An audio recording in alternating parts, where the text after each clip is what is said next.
I am telling you, these chocolate coconut balls are way better than Bounty. I will show you how easy it is to make them with just 3 ingredients, no cooking, and you will love it.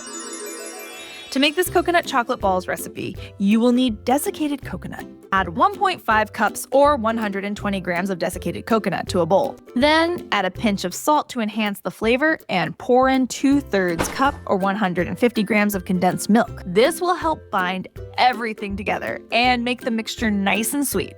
If you want a low-carb version, you can use evaporated milk instead, since it does not have any added sugar. Now, mix all the ingredients together until everything is blended. Then, using your hands, take small bits of the mixture and roll them into balls that are about 1 inch in size, as you can see me doing here. This recipe will give you about 13 coconut balls. Now, let us melt some chocolate. Yum. You can do this over hot water as you see me doing here, or in the microwave if you like. Use milk chocolate for sweetness or semi-sweet dark chocolate for a healthier option. Once the chocolate is melted, add some crushed nuts for extra crunch.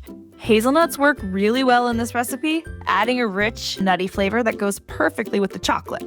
Now, roll the coconut balls in the melted chocolate to coat them completely.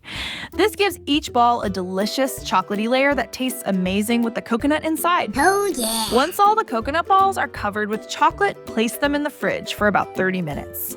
This will help the chocolate set and give the Bounty balls a nice firm coating. If you like these coconut balls with condensed milk, then be sure to check out how to make this protein-rich version of Ferrero Rocher balls here. Check it out now.